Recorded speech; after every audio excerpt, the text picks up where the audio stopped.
সব নিউজ আপনার মোবাইলে পেতে সাবস্ক্রাইব করুন প্রতিবাদী আওয়াজ। আর হ্যাঁ, ঘন্টাটা প্রেস করতে ভুলবেন না।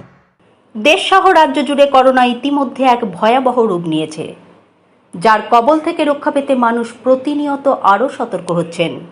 এবং এই করোনা আতঙ্কের ফলে লকডাউন জারি হওয়ার পর থেকে গোটা দেশ সহ রাজ্য জুড়ে বিভিন্ন রকম সমস্যা দেখা দিয়েছে, যার কারণে করোনা সংক্রান্ত সকল বিপদ আপদ থেকে সাধারণ মানুষকে বা নিজেরাও কিভাবে সতর্ক ও সুরক্ষিত থাকবেন তা নিয়ে রাজনৈতিক সকল ভেদাভেদ ভুলে একটি সর্বদলীয় মিটিংয়ের আয়োজন করলেন কতুলপুর পঞ্চায়েত সমিতির সভাপতি Mozaffar Midda. Blue view nursing home, Pallishree, Arambagh, Hooghly. জানা যায়, এদিন তিনি কতুলপুর পঞ্চায়েত সমিতির কক্ষে সকল রাজনৈতিক দল যেমন তৃণমূল, বিজেপি, সিপিআইএম এবং কংগ্রেসের স্থানীয় দলীয় নেতৃত্বদের নিয়ে একটি সর্বদলীয় বৈঠকের আয়োজন করেন, যেখানে স্থানীয় প্রত্যেকটি রাজনৈতিক দলের নেতৃত্বরা করোনা ভাইরাস থেকে মুক্তি পেতে বা সতর্ক হওয়ার জন্য এবং লকডাউনের ফলে খাদ্য সংকটের অভাব থেকে সাধারণ মানুষদের প্রতিনিয়ত কিভাবে খাদ্য সামগ্রী পৌঁছাতে থাকবেন বা কিভাবে তাদেরকে সুরক্ষা প্রদান করবেন তা নিয়ে করোনা সংক্রান্ত বিষয়ে শুরু হয় বিস্তর আলোচনা। তাছাড়া দিন দিন করোনা আক্রান্তের সংখ্যা বেড়ে চলায় এলাকায় কোয়ারেন্টাইন বা আইসোলেশনের ব্যাপারেও বিস্তর আলোচনা হয় বলে জানা গেছে। এদিনের এই সর্বদলীয় বৈঠকে উপস্থিত ছিলেন কতুলপুর পঞ্চায়েত সমিতির সভাপতি মোজাফফর মিদ্দা, কতুলপুর তৃণমূল ব্লক সভাপতি প্রবীর গড়াই, স্থানীয় বিজেপি নেতৃত্ব শিবু ঘোষ ও গৌতম কর্মকার, স্থানীয় সিপিআইএম নেতৃত্ব তাপস চক্রবর্তী, স্থানীয় কংগ্রেস নেতৃত্ব অক্ষয় খাঁ সহ আরও অন্যান্য বিশিষ্টজনেরা।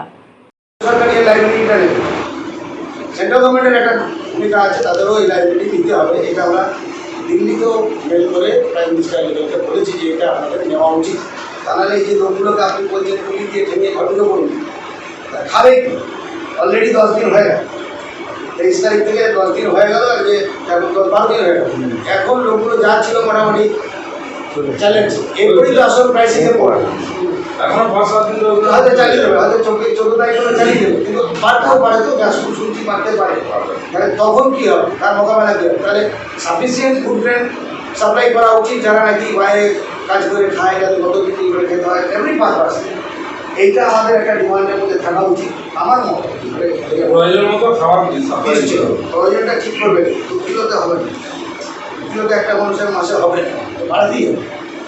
সেকেন্ড হচ্ছে যে এই যে রাজ্য সরকারের যে অ্যানাউন্সমেন্ট, সেটা হচ্ছে যে ওই পুরোনো যে আপনার অন্নদয় যোজনা, কেসওয়াই, ভ্যানচারের যে স্ল্যাব, সেই স্ল্যাব মেনটেন করে দেওয়া হচ্ছে উইদাউট মানি, একমাত্র আর কেসওয়াই 2-কে পয়সা দিতে হচ্ছে। আমাদের বক্তব্য হচ্ছে এভরি পার্সন বিনামূল্যে। এপিএল বিপিএল এখানে বাছাবাছি করার কোনো ব্যাপার নেই, সবাইকেই বিনামূল্যেই দিই। 13 টাকা 50 পয়সা ওই 1 কিলো চার পাচ্ছে, তার কাছে নিয়ে বদনাম নিয়ে লাভ নেই, সবাইটাই বিনামূল্যে দেওয়া উচিত, অবশ্যই পরিমাণ বাড়ানো উচিত। এগুলো হচ্ছে, এবং আমরা একটা ডিমান্ড করেছি যে সমস্ত শ্রমিককে কেন্দ্রীয় সরকার 5,000 টাকা, রাজ্য সরকার 2,000 টাকা, তার জনধন অ্যাকাউন্টে প্রেস করা হবে। রাজ্য সরকার 1,000 টাকা অ্যাকাউন্ট 500 করে দিচ্ছি, ঠিক আছে 1500 সেটা কেন্দ্রীয় সরকার, কেন্দ্রীয় সরকার এই রিসেন্টলি শুধু মহিলাদের, আমরা বলছি অল অ্যাকাউন্ট জনধন যোজনা যে জিরো ব্যালেন্স অ্যাকাউন্ট করা হয়েছিল, তাতেই আপনি ঢোকান 5,000 টাকা। এটা আমরা ডিমান্ড করেছি, সেটা আমাদের ভালো। আপনি মহিলা বলছেন কেন? সবারই তো জনধন অ্যাকাউন্ট যাদের আছে সবারই না, এখন মহিলাদের দিচ্ছে।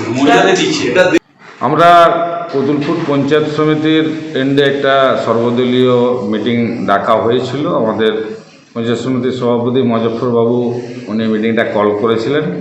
তো এখানে সমস্ত পার্টি, কতুলপুর ব্লকে যে যে পার্টিগুলো আছে, এখানে কংগ্রেস পার্টি আছে, বিজেপি পার্টি আছে, সিপিএম পার্টি আছে এবং আমরা তৃণমূল পার্টি, আমরা পঞ্চায়েত সমিতিতে বসে সর্বদলীয় ঐক্যমতের ভিত্তিতে যে করোনাকে আমাদেরকে আটকাতে হবে, তার জন্য যা যা প্রস্তুতি নেওয়ার দরকার আছে, সরকার যে যে ধরনের পদক্ষেপ নিচ্ছে তাতে সহযোগিতা করা, এবং যে যে জায়গাগুলো ঘাটতি আছে, বিশেষ করে রিলিফ টিলিফের ব্যাপারে বা খাবার দাবারের ব্যাপারে, কোনো মানুষজন কোথাও আটকে গেলে এই সমস্ত ব্যাপারে যাতে সঠিকভাবে সেগুলোকে আমরা মেনটেন করতে পারি, সেগুলো যাতে প্রশাসনের নজরের মধ্যে আনতে পারি, এ বিষয়ে উদ্যোগ নেওয়া হলো।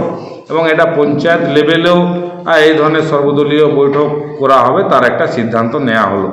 আশা করছি সমস্ত পার্টি এখানে এই করোনাতে সহযোগিতা করবেন এবং আজকের যে আলোচনা এটা খুবই ফলপ্রসূ হয়েছে। নমস্কার। কতুলপুর থেকে আমির খানের রিপোর্ট, প্রতিবাদী আওয়াজ।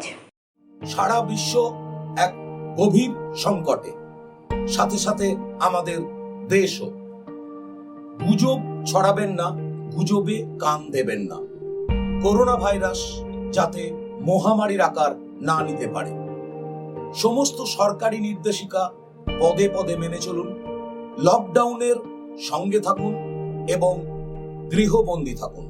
নমস্কার।